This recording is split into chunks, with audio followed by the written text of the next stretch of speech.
Good evening, everyone, and welcome to this week's edition of Tuesday Evening Happy Hour with Back to Basics Dog Training. For those of you who don't know me, I'm Leon. I'm the head trainer here over at Back to Basics Dog Training, and each and every Tuesday night, I bring you this live free dog training Q&A session where all your questions regarding your dog's behavior or unwanted behavior are on the table. Ask away. I'll try to do my very best to help you and answer your questions and guide you on this beautiful journey that we call dog training. Um, as you can tell, I'm in a different location. I'm still up on Long Island. It's been a crazy 2.5 weeks, whatever it's been now. A huge success. I've been having feedback from the boarding train I did. Um, they're having some huge success. The rough house playing inside the house has almost stopped completely. And when it doesn't, it's very easy to get it under control. So kudos to mom and dad and the kids for doing a great job. I do have some videos queued up that we're going to show you. I know when I talk a lot. Before I even get into that, guys, remember, please put your comments down. Let me know you're watching, where you're watching from. The more comments I get, the more questions I get. Definitely, the more jacked up we'll get on this Tuesday night to answer all your questions. So, shoot your comments in. Let me know you're here. Let me know where you're watching from, and of course, ask all your questions. So, as I was saying, I do have some videos queued up. Everybody who knows me knows I talk about mastering the walk and how important that is. And I always say the most important part of mastering the walk is something I call, and we call in the industry, threshold management. That is learning how to control your dog's excitement at every threshold, going for the walk. That means going out the door, going down the stairs, going out through the gate, wherever it may be. Good morning, Joyce from New Jersey. Phillison Jr. from Brooklyn. I am I love being back here on Long Island, guys, but I'm telling you, this last 2 weeks or whatever I've been here, this weather on Long Island is killing me. It's been cold, it's been rainy. I guess I get my southern blood going here. So um, I know as soon as I leave Phyllis, you'll be happy to know it looks like the weather's going to warm up. So my brother says I brought the crappy weather up. I'm taking it with me, I guess, when I leave. Um, so I got some videos queued up. I'm hoping the sound works. If it does or doesn't, guys who are watching, please put it in the comments. I think I have to have my sound on, so I hope this works. But I'm going to queue up the video. Give me 1 second. I'm going to put it up here, and then I just got to play games here a little bit to start it. Um, so here you see me doing some threshold management. Let me know if the volume works on your end. I'm not saying much right now, I don't think.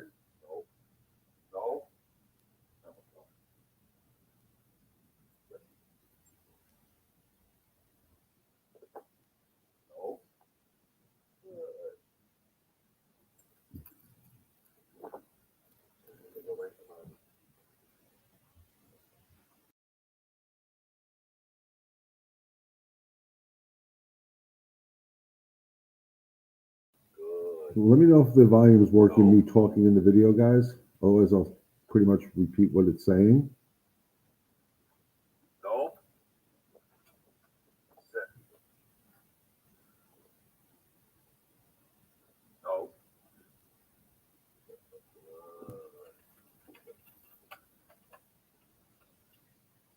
Now,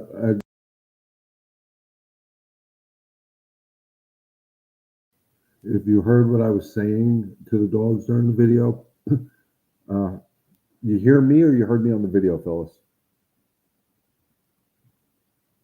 Because that's going to be crucial. Because I got another video I'm going to queue up in a second. Matter of fact, I'm going to get that ready. So bear with me here, guys, for a second. I'm going to get this ready. As soon as it opens up, I'm going to try to pause it so we can get going here. Um, so in that first video, you saw me trying to get out the door on the video. Nope. Okay. So basically, what you saw was me working with Anna and Archie, getting them to sit calmly by the door. And every time Anna got up, it was no. And I said no to her getting up. and then made her go back to her sit position until they were both calm, and I invited them out the door. You saw the process. She got up, we started over. She got up, we started over. In the next video, um, it's getting out through the gate. The gate is definitely a little bit more exciting. So we're going to cue that up and I'll talk over it. Can you please tell people that they can do a Heimlich on the dog? We did it on one of our collies. She was choking on a cookie, tried to swallow it whole. Thank God it worked. I know this is out of what you're doing, but yeah, absolutely. I'm a little muffled. I apologize. I don't know why. I know some people get feeds where I'm muffled and other people don't. I don't understand it. Guys, you can definitely do a Heimlich maneuver on dog. Absolutely, 100%. There are CPR and Heimlich maneuver courses that a lot of vets and shelters or offer. Some charge, some don't. I don't know the whole policy on it. I will not go into how to perform a Heimlich maneuver on a dog via this platform because I am not a certified vet tech or a vet.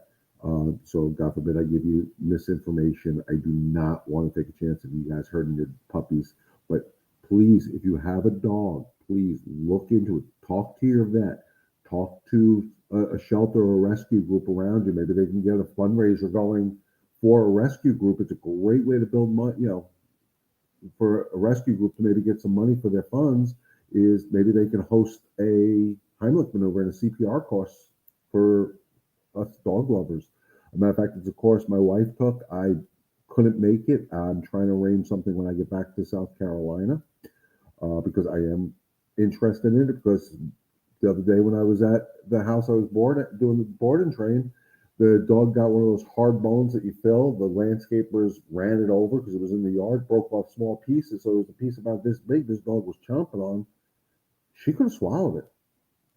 I mean, who knows what it would have done to the inside of her, but I I haven't. I know how to do it. I've watched enough videos on it, but I'm not trained by a professional, and it's something I really need to look into. So please, guys, talk to your local rescues, talk to your vets, arrange something for your community to help our dogs. So in the second video, I'm going to cue that up. So give me a second here, because I got to hit a bunch of different things. We're getting to the gate here, and you can see I'm trying to use that step as the threshold where they're not allowed to go past it until I allow them. But if you watch Anna with the pink collar on, watch what happens here. And you can see I'm telling them to sit, they're not listening. It's a slight correction. But look what Anna did as soon as I reached for that gate. That is, wow, freedom. Yay, I'm gone. And that's unacceptable. And if you notice, I bring her back to where it started. Not up by the gate, not up on that step. That's where this discipline started. She has to go back to that spot. And here she goes again. She does it again. I close the gate, put her back to where she's supposed to be, and ask her to sit. And mom was always telling me, but she said, sit. She's a good girl. No, she's not sitting. She's not good if I have to tell her a million times to do the same thing. I got good eye contact. I invite them out. They came out like ladies and gentlemen, which is a beautiful thing to witness. So I hope you guys got the gist of it. That's how important threshold management is. If I couldn't control the door, the steps, the gate, it's almost impossible for me to control the rest of the walk with all the excitement that's out there. So take your time when you're trying to teach your dog to have better manners outside, leash manners. Take your time at the thresholds. I've told people in the past, if you have an hour dedicated to your walk and it takes you 45 minutes to pass those thresholds, like I just showed you, it takes you 45 minutes to get through those thresholds, your walk's 15 minutes. Because it goes such a long way for teaching your dog there are specific rules and boundaries that they have to adhere to. It also brings their mind from here to here. If you noticed when I got to that gate and I put my hand up there to start to open the gate, and I just took I'm out. And that's unacceptable because one, I could drop the leash easily by mistake. Two, the whole walk would be in that excited state of mind. So I had to slow the whole process down to teach her that's unacceptable. And the rest of that walk went really easy. My biggest problem is it's very hard for me to record myself.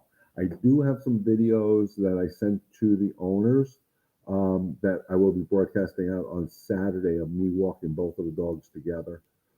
They're not the best quality. I'm not a kid, so I can't figure out how to sit there and do this and talk to the camera, and then show the dogs. Because I'm not that good at that. I'm better, much better at helping rehabilitate our dogs than I am at photography, I guess. So I hope those videos showed you a little guide on how to start having the pleasurable walk with your dog. Because it does start at the threshold. I know that's episode 2 on my playlist, but it is so crucial to helping the dogs understand that there is no excitement on the walk, and the threshold is the hardest part for them because we open up front doors. They think, it's that threshold management is tenfold in what it teaches your dog. One, it definitely teaches them that the walk starts off calm. It should be calm throughout the whole walk. And if it doesn't stay calm through the whole walk, it's easier to get them back because they're starting off at a lower level. Excuse me. The other thing it teaches them is that front door, back door, gates open doesn't mean out. That saves their lives. So that's a real good thing you should practice daily, multiple times a day, especially with new dogs that really have no concept of what you expect from them. And it goes so long that just doing those steps, and I did it the first day when I was with them because Archie was pretty good at it because Archie I worked with when he was a pup. He's 3 years old now, I think. So he kind of got right back into the routine very quickly. But what I noticed is that the first day I walked Anna and I did putting the leash on excited, threshold management, structure of the walk. I did about a half-hour walk. That girl was exhausted the whole day, and it wasn't physical; it was mental. So everything I was doing on these walks, is challenging the dog's brain, so they're actually thinking, to put it in human terms, but well, what is he going to ask me to do next? I'm not allowed to go through the gate. I want to go through the gate. I'm not allowed to. Okay, how do I get through the gate? Let me change my mind. She calmed down. I invited her through. She was calm. And I do that on the walk. I purposely, when I walk, especially when I'm on quiet residential streets, I will zigzag on my walk. I will make left-hand turns. I will make right-hand turns. I will do figure eights. I will do the hokey pokey. I will turn myself around. And I need them to follow the pressure that I create with the leash when I'm going in different directions. So they understand, oh, if I feel pressure, it means I got to do something. So again, they're thinking. And reality is, a tired dog is a good dog. And by tiring her out on the walk, she didn't have enough energy to roughhouse in the house. And then when I combined the two of them together, Archie didn't have the energy. So it was peaceful to sit there and watch TV and not have dogs, one, trying to play with me constantly, not annoying each other, playing with each other, and then eventually one gets annoyed. It just made it for such a calm, cohesive evening where we were just sitting down, all of us on the couch, the three of us on the couch watching TV. And it was phenomenal. It was enjoyable. It was relaxing. There was no stress involved in it. And it took it to another level because now both dogs started trusting me that one of the issues they were having in their home was when it was mealtime. She was having resource guarding issues. I did not see those, but she would almost to the point like stare down Archie when they were preparing the food, that Archie would go almost hide in a corner. But what I noticed is because I stuck to 100% structure when I was there, when I was preparing the meals, both dogs were right there. Nobody was afraid. Archie knew instinctively that I was going to protect him and advocate for him if Anna did something that we didn't like. And the beauty is, I didn't have to use the words. They just wanted to make me happy Because by me staying by four C's, the first two, calm, confident, that helped them relax. I went over there today to just finish off some rough edges with them, and we decided to take them for a walk. Of course, we got caught in the rain, hence the funky hairdo today. Um, but when we were walking, there was a lot of construction going on in the neighborhood, and Archie actually got scared of some of the construction sounds, where his flight mechanism kicked in big time. And first thing Mom said to him is, "It's okay," and I'm like, "No, it's not okay." Well, and then she was like, "Well, I'm just trying to tell him it's okay that, hey, Vinny, I'm up in your, well, actually up in Babylon right now. I was in your neck of the woods for a while. Um, she was trying to use human psychology on the dog, trying to explain to him that the noises are okay, that it's not going to hurt him, yada, yada, yada, yo. But all she was really doing is reinsuring his unsure state of mind. Um, And by reinsuring that state of mind, he kept up with that flight mechanism. So I took the leash from him, didn't say a word to him, didn't correct him, didn't do anything. I just, okay, I'm calm, I'm confident, feel my energy, and he chilled out. And I tell you guys all this all the time, and I'll put the caption up here. This is definitely our most important form of communication with our animals, and that goes to any animal. I don't care what, even human animal. Your energy is going to communicate so much more to the animal world than our voices. Humanly, I understood what she was doing. She was trying to tell him it's okay, those construction noise aren't going to hurt you. But since he doesn't understand or speak English, and English is not his second language, her saying it's okay in that soft, calming way is and then trying to pet him is actually reinforcing, telling him what that state of mind is okay.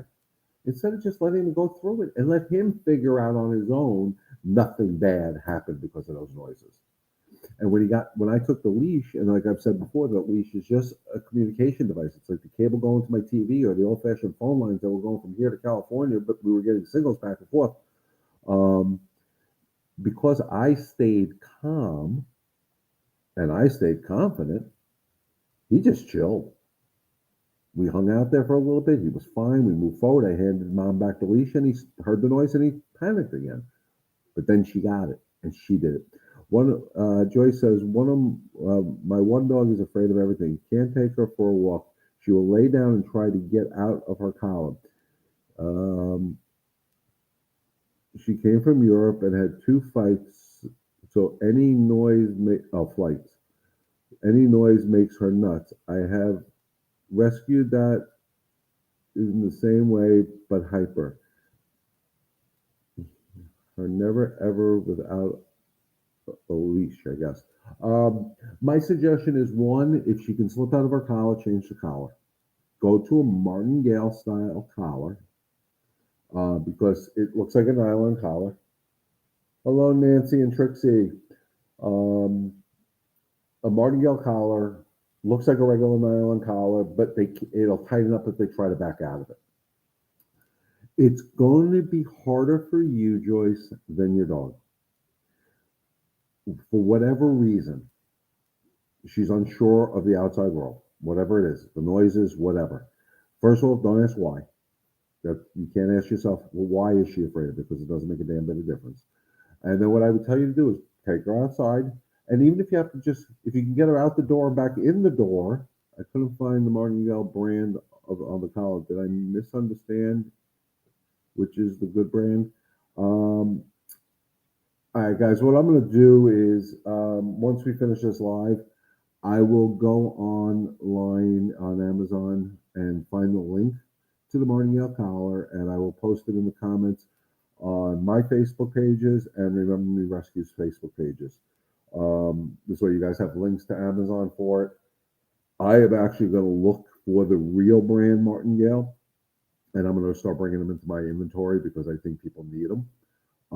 But the Martingale collar won't slip over. So what I would suggest doing, Joyce, is one, even if you just go from your door, if you get 10 feet, take it as a wind, turn around, come back in. And just repeat that process. And every day try to get 11 foot, then 12 feet. Work on it, but you stay calm, confident, because you know what's out there isn't going to hurt her, because you're not going to allow it. So you're calm, confident, saying, just follow me, pal. I got you, without all the words. And if she locks up, and this is going to be the hard part, because she's going to lay down, she's going to go like this. I'm not going anywhere. You need to apply a little bit more pressure going forward.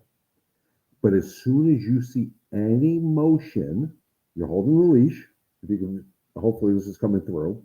You're holding the leash a little bit more. So she's doing this, you're doing this, a little bit more. As soon as you get any motion, you relax that pressure and say, good girl, and try to move forward.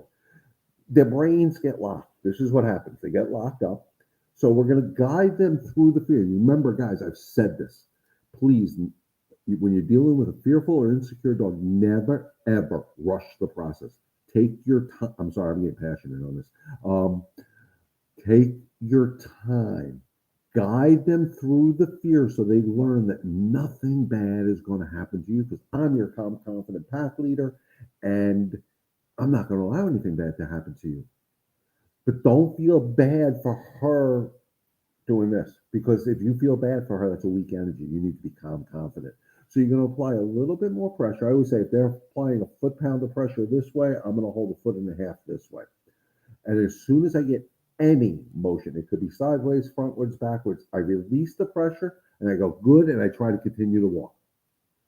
Um, yeah, if she's good in the yard, then take her from the yard to the front, the backyard to the front, or just try to get a little further. I worked with a dog not too long ago, Joyce, in my apartment complex. The dog was terrified. He was great in the she was great in the apartment. In order to get to the outside world to use the bathroom, you have to go into the hallway, either down three. He was on the third floor, so 3 flights of stairs, or the elevator. Getting that dog through the door to the hallway was terrifying for this dog for whatever reason. So what I did is I applied the pressure. I got motion, good, and got her to come out a little further. As soon as I got all 4 paws back, I went back inside with her right away. We weren't going for a walk. I wanted to show her she can go out there and we're going to come back. And then did it again. And it didn't take nearly as long. And I got 2 feet into the hallway and I turned around and came back into the apartment. Yay, good girl. And I praised her, I praised her, I praised her. Till before she knew it, she was walking up and down the hallway. That scared the living crap out of her. And then we were able to get into the elevator, go down to the elevator, and then some repeat because there were some areas outside that made her fearful. And each time, my goal, every time she locked up, my goal was to get a foot further, praise her, and then go back to where she was comfortable, and then rinse and repeat, rinse and repeat. I spoke to the gentleman not too long ago. I think it was last week. That he shot me a text and saying, "No, it wasn't. It was actually before I came here." That the next day after we did this thing at the front at the door, trying to get into the hallway, took him one time. First time she locked up, he applied a little pressure. She got it right away. He went back in and then went back out, and there was no pressure needed. She just followed him out the door. So it works. But what I really need to stress to people is don't rush the process.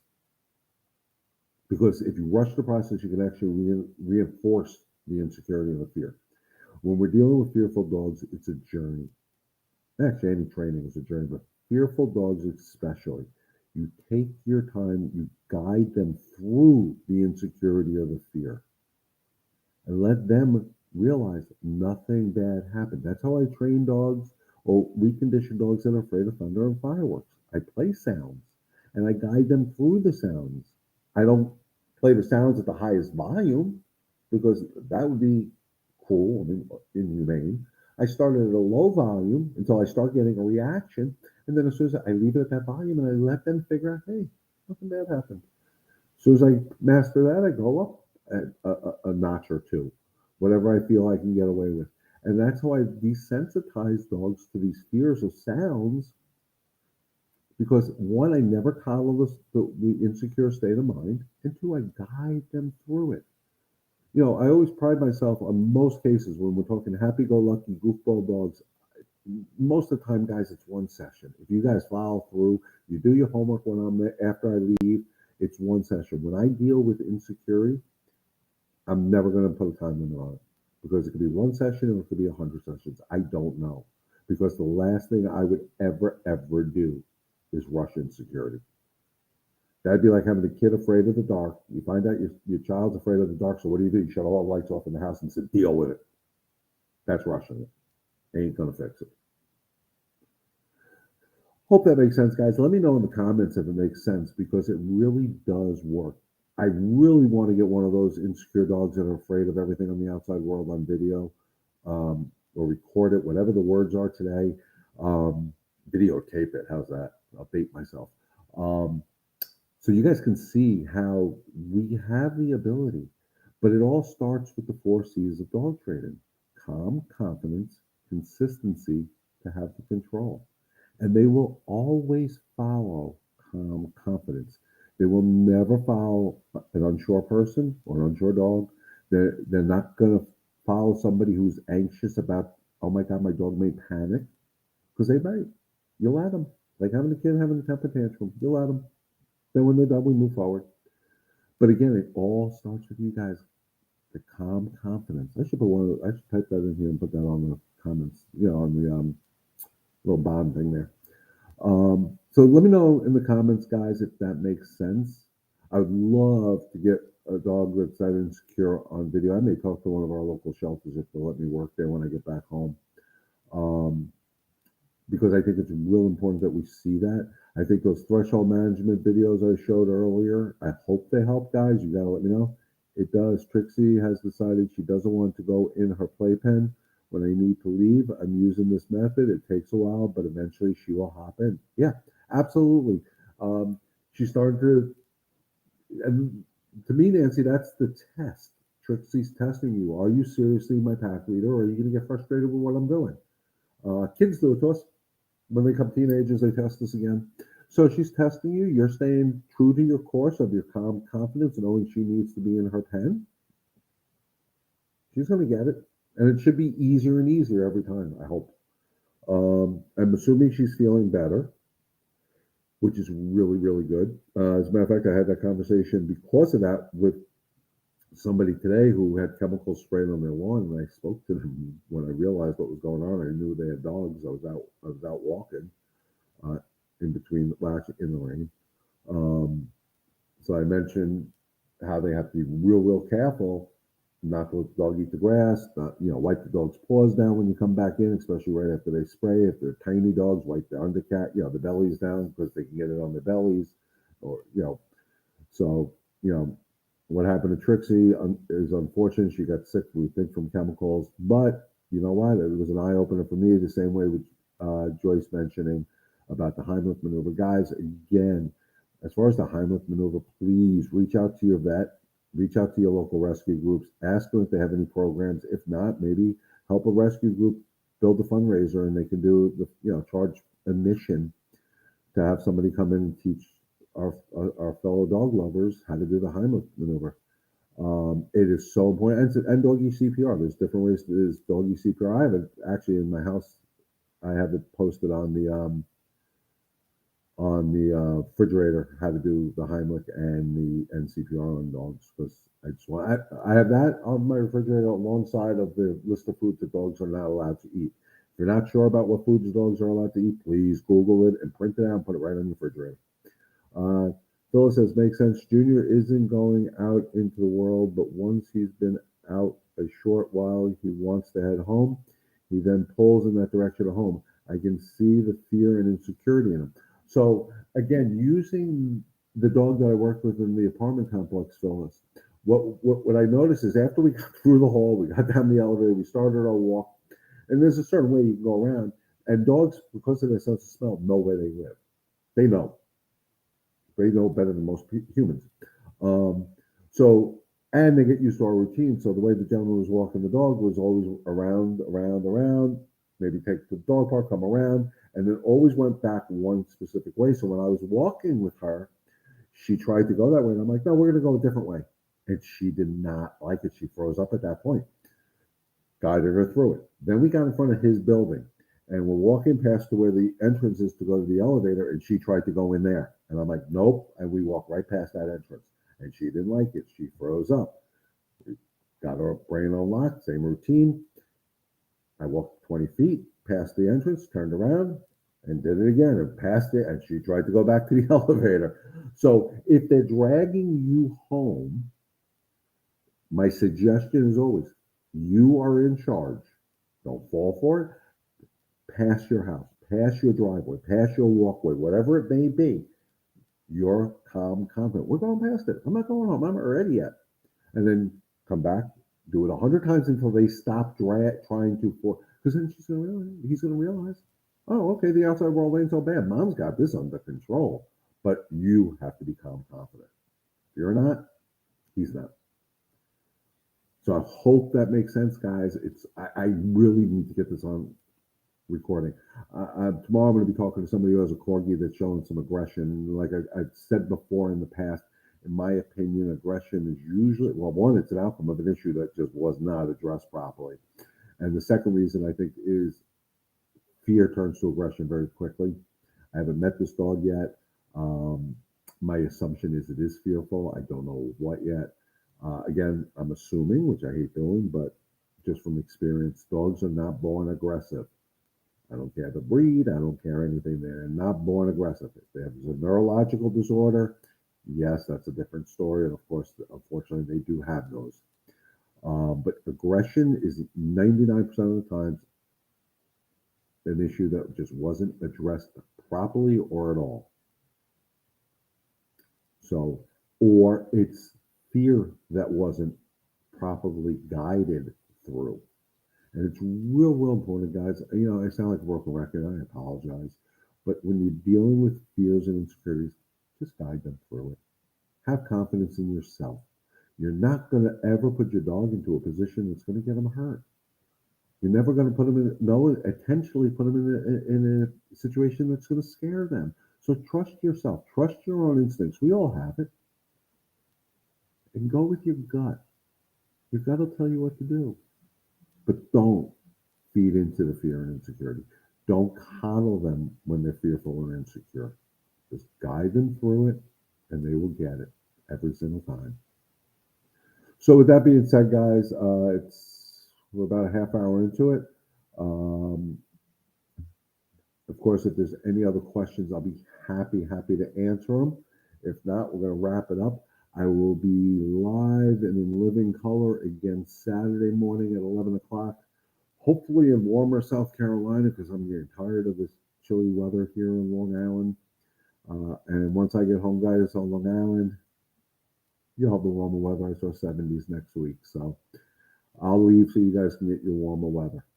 But with that being said, if there's no other questions, thank you for inviting me to your home each and every Tuesday evening. It is truly an honor and a privilege to bring this to you. I hope you guys are getting some value information out of it and helping your furry family members in this journey we take with them.